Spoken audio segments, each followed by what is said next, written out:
ثم جعلناك على شريعة من الأمر فاتبعها ولا تتبع أهواء الذين لا يعلمون.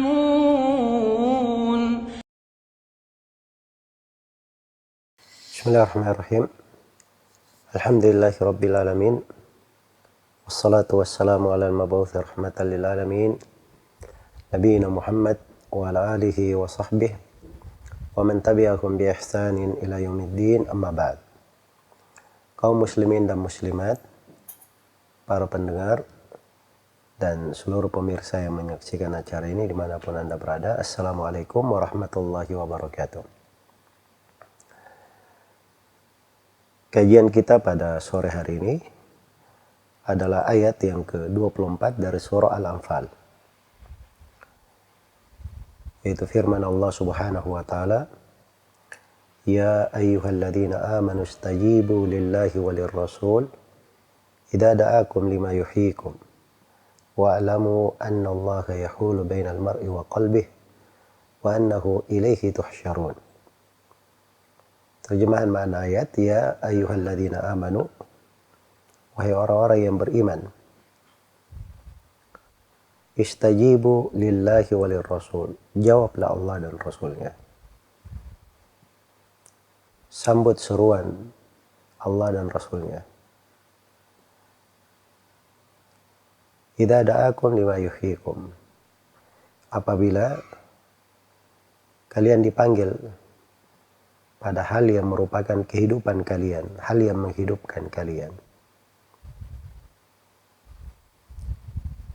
Wa'lamu annahu yahulu bainal mar'i wa qalbi, dan ketahuilah bahwa Allah itu memisahkan antara seseorang dengan hatinya.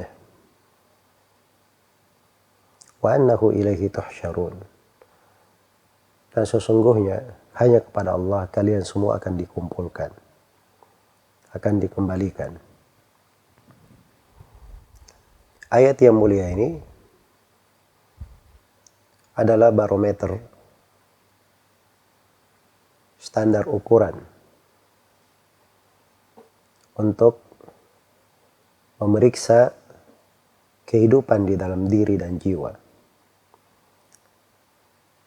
Jadi kalau kita ingin memastikan apakah pada diri kita masih ada kehidupan,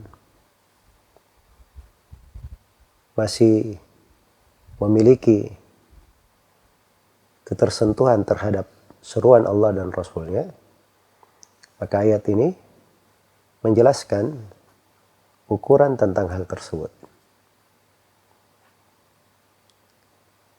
Dan ini ayat adalah ayat yang sangat agung dan mulia. Karena itu di dalam sebuah hadits yang diriwayatkan oleh Imam Al-Bukhari dari sahabat yang mulia Abu Sa'id ibn al-Mu'alla, beliau pernah salat sementara Nabi SAW duduk, kemudian pada saat beliau salat Nabi memanggilnya. Namun Abu Sa'id tidak menjawab, tidak mendatanginya. Setelah selesai salat, barulah dia mendatangi Rasulullah SAW. Maka Nabi bertanya kepadanya, apa yang menahan kamu tidak datang ketika saya memanggilmu? Maka dia berkata, ya Rasulullah, saya sedang sholat. Maka Nabi SAW bersabda, bukankah Allah telah berfirman, ya ayyuhalladzina amanu istajibu lillahi war rasul idza da'akum lima yuhyikum.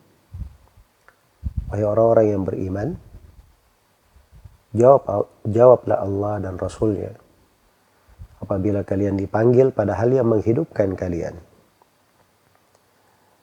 Maka ini dipetik pendalilan bahwa menjawab panggilan Rasulullah SAW itu kewajiban. Ya, kalau seorang sholat pun Nabi memanggil, dia datangi Rasulullah SAW. Dan ini dipakai oleh para ulama ahli fikih untuk menjelaskan boleh memutus sholat kalau ada perkara wajib lain yang mendesak. Nah itu diterangkan oleh para ulama, andai kata misalnya ada orang yang berteriak atau anak kecil akan jatuh atau yang semisal dengannya, boleh seorang itu memutuskan sholatnya untuk menyelamatkannya atau untuk melarangnya atau yang semisal dengannya. Iya. Kemudian dia lanjutkan sholatnya dan itu tidak bermasalah. Dan yang kita ingin ambil pelajaran bahwa perintah untuk menjawab Allah dan Rasulnya ini perintah yang sangat besar. Sampai sahabat yang sedang sholat ini ketika dipanggil oleh Nabi Shallallahu Alaihi Wasallam, dia tidak datang, ditegur oleh Nabi Shallallahu Alaihi Wasallam, ditegur oleh Rasulullah Shallallahu Alaihi Wasallam. Maka ayat ini sangat indah sekali untuk kita cermati, patut untuk kita renungi, guna melembutkan hati-hati kita dan semakin memperbesar cahaya kehidupan di dalam diri. Dari ayat ini kita petik sejumlah pelajaran. Ada sejumlah perkara yang penting untuk kita pelajari, kita cermati. Yang pertama, perintah di sini untuk selalu bersegera menjawab panggilan Allah dan Rasul-Nya. Ya ayyuhalladzina amanu istajibu lillahi walir rasul. Wahai orang-orang yang beriman, segeralah kalian menjawab Allah dan Rasul-Nya. Itu sifat seorang mukmin. Wa ma kana lil mu'minin wa la mu'minatin idza qada Allahu wa rasuluhu amran ay yakuna lahumul khiyaratu min amrihim. Tidaklah pantas bagi seorang mukmin dan mukminah apabila Allah dan Rasul-Nya sudah menetapkan sebuah perkara, tidak pantas dia memiliki perkara yang lain. Innama kana qaulal mu'minina idza du'u ila Allahi wa rasulihi liyahkuma bainahum ay yaqulu sami'na wa ata'na. Sungguhnya ucapan seorang mukmin itu apabila dipanggil untuk berhukum kepada Allah dan Rasul-Nya, dia hanya berkata kami dengar dan taat. Istijabah, kesegeraan di dalam menjawab seruan. Karena itu para sahabat Rasulullah SAW orang-orang yang sangat menakjubkan sekali. Orang-orang yang sangat menakjubkan di dalam menjawab seruan Allah dan Rasul-Nya. Dan itu memberi pengaruh besar di dalam kehidupannya. Pernah Nabi SAW melamarkan untuk seorang sahabat yang bernama Julaibib. Sahabat yang mulia ini, Julaibib, bukan dari golongan yang terpandang. Bahkan mungkin banyak orang yang menolak apabila dilamar. Tapi yang datang melamar itu adalah Rasulullah. Begitu Nabi mendatangi sebuah keluarga dari kaum Al-Ansar, maka mereka sangat gembira. Tapi setelah mendengar bahwa Nabi melamar bukan untuk dirinya, tapi untuk Julaibib beliau lamarkan, maka ayah dan ibunya pun berkata kami akan meminta saran meminta pertimbangan kepada anak perempuannya.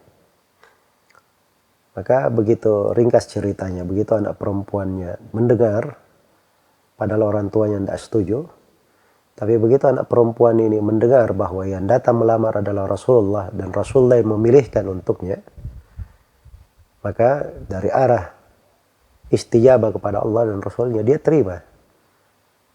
Ya. Dan subhanallah dimaklumi bahwa Julaibib radhiyallahu taala anhu terbunuh di dalam sebuah peperangan, dalam sebuah jihad.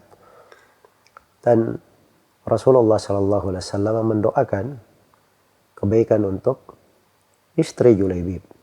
Dan dimaklumi bahwa perempuan ini atau istri Julaibib ini yang ditinggal mati oleh suaminya, itu dikenal di kalangan orang-orang Ansar, orang yang paling baik kehidupannya dan paling banyak hartanya.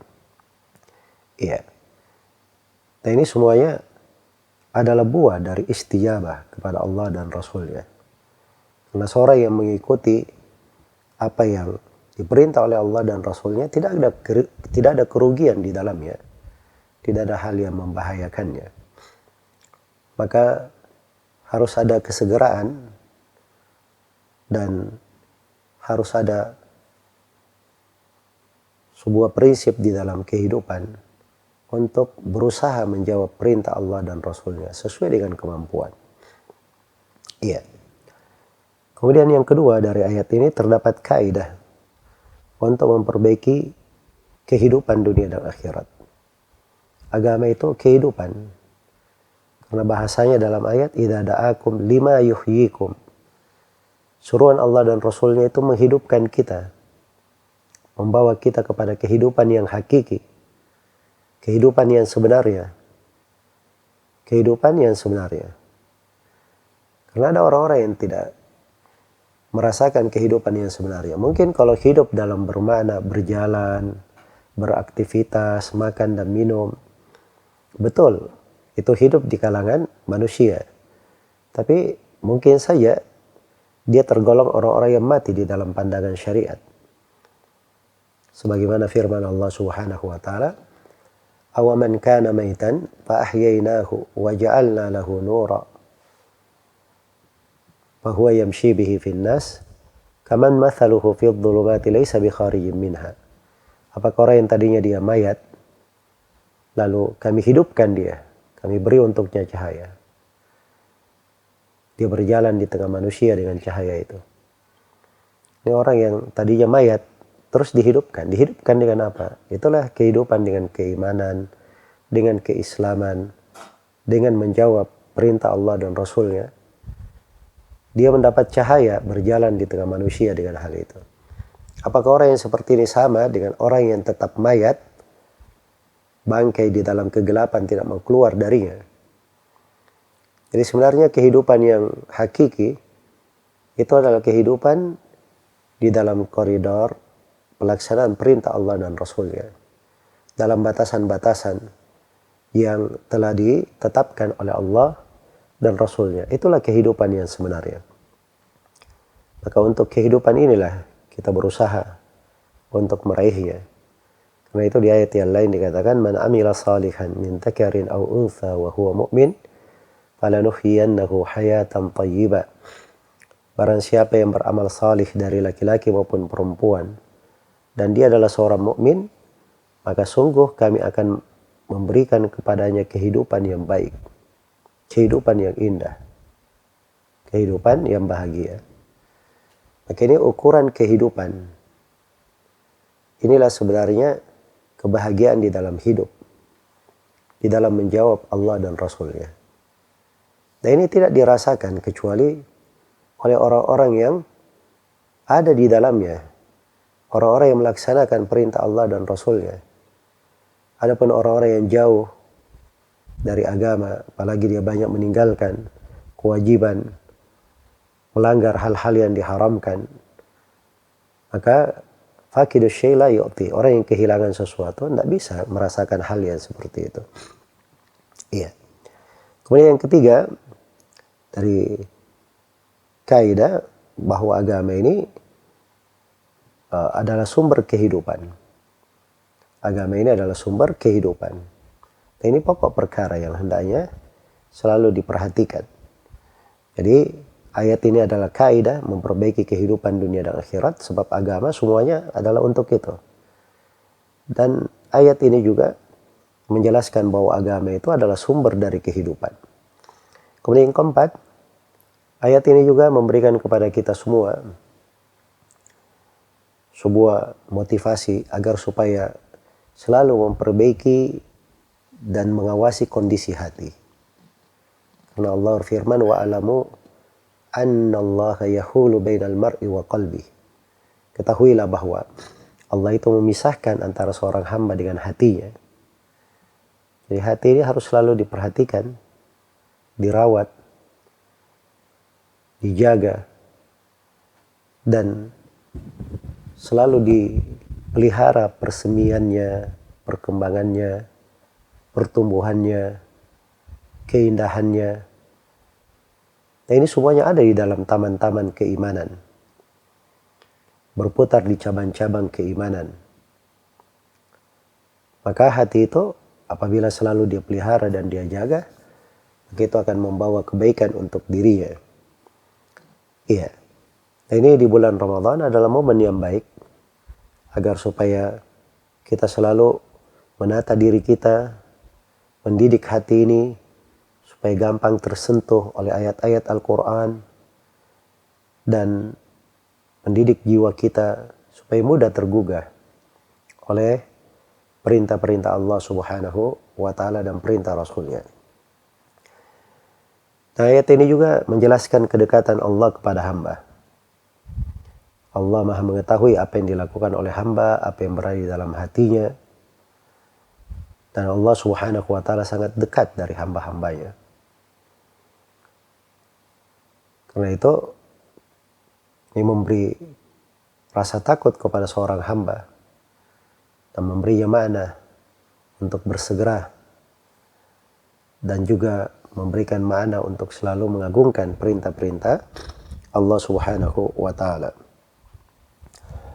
Iya. Kemudian ayat ini juga terdapat kesegeraan di dalam keikhlasan dan mensucikan diri.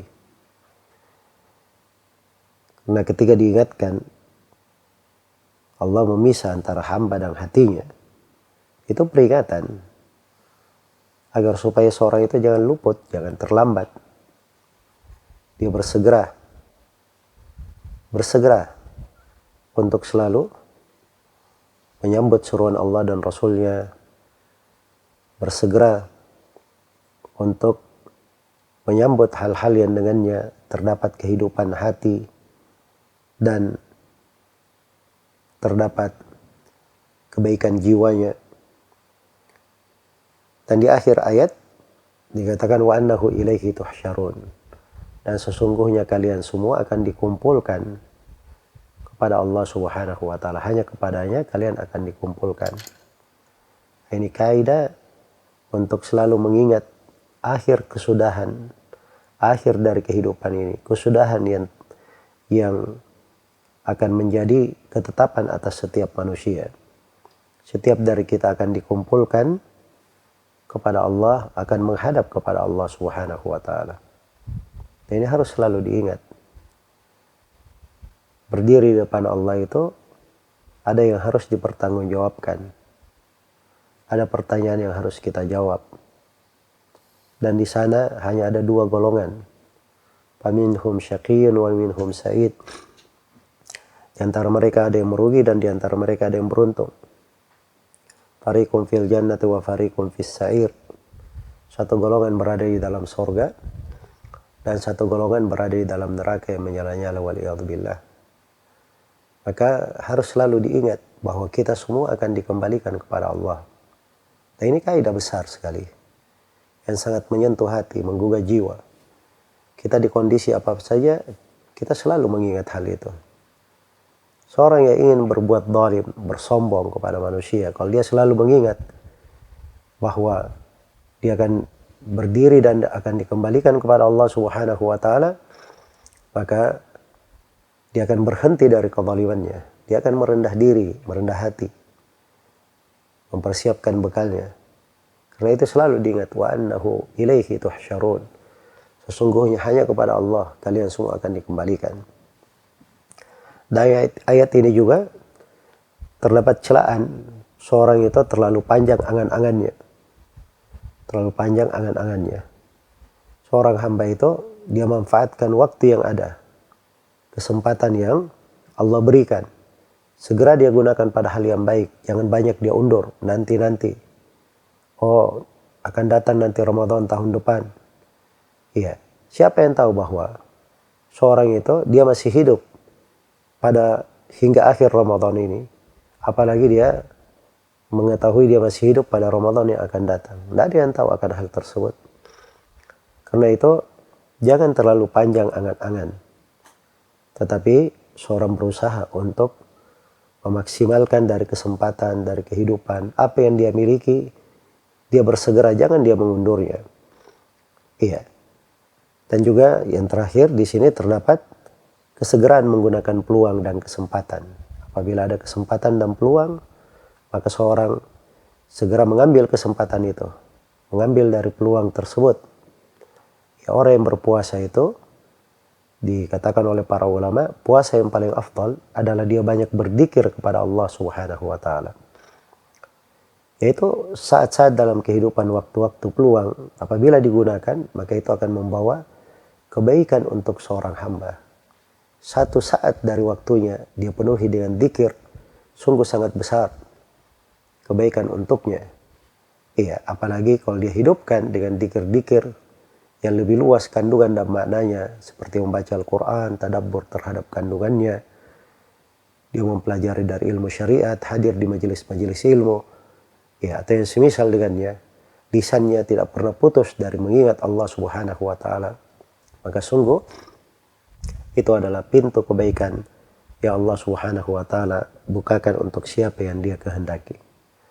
Maka istijabah kepada Allah dan Rasul-Nya ini salah satu pijakan kehidupan untuk mengukur suatu hati yang lembut dan cahaya yang ada di dalam jiwa. Karena itu sepanjang seorang selalu memperhatikan makna ini untuk berusaha menjaga panggilan Allah dan Rasul-Nya, menjawabnya dan bersegera di dalam hal tersebut, maka dia di atas kebaikan. Apalagi Allah Subhanahu wa taala mengingatkan hal ini dengan peringatan yang sangat kuat sekali yang harusnya menggetarkan hati-hati kita. Allah Subhanahu wa taala berfirman, "Istajibu li rabbikum min qabli an ya'tiya yawmun la maradda lahu min Allah. Ma lakum min malja'i yawma idzi wa ma lakum min nakir." Jawablah seruan Rabb kalian sebelum datang suatu hari yang hari itu tidak bisa ditolak kedatangannya dari Allah. Kalian tidak ada tempat berlindung dari hari itu. Dan juga kalian tidak bisa mengingkari dosa-dosa yang kalian lakukan. Jangan sampai ketemu hari itu dan seorang merugi, maka kuncinya untuk selamat dia segera menjawab Allah Subhanahu wa taala pada segala perintahnya. Semoga Allah Subhanahu wa taala menjadikan bulan Ramadan ini sebagai salah satu tempat kita melaksanakan perintah-perintah Allah berupa puasa, meninggalkan hal-hal yang diharamkan, memperbanyak dari ketaatan. Semoga Allah menjadikan kita sebagai orang-orang yang taat, orang-orang yang selalu tunduk kepada Allah dan Rasul-Nya. Dan semoga Allah Subhanahu wa taala membantu kita semua untuk bisa menjalankan segala aktivitas ibadah di bulan Ramadan ini dan menjadikan kita sebagai orang-orang yang diterima di sisi Allah Subhanahu wa taala. Innahu waliyyu dzalika wal qadiru alaih, wallahu taala alam.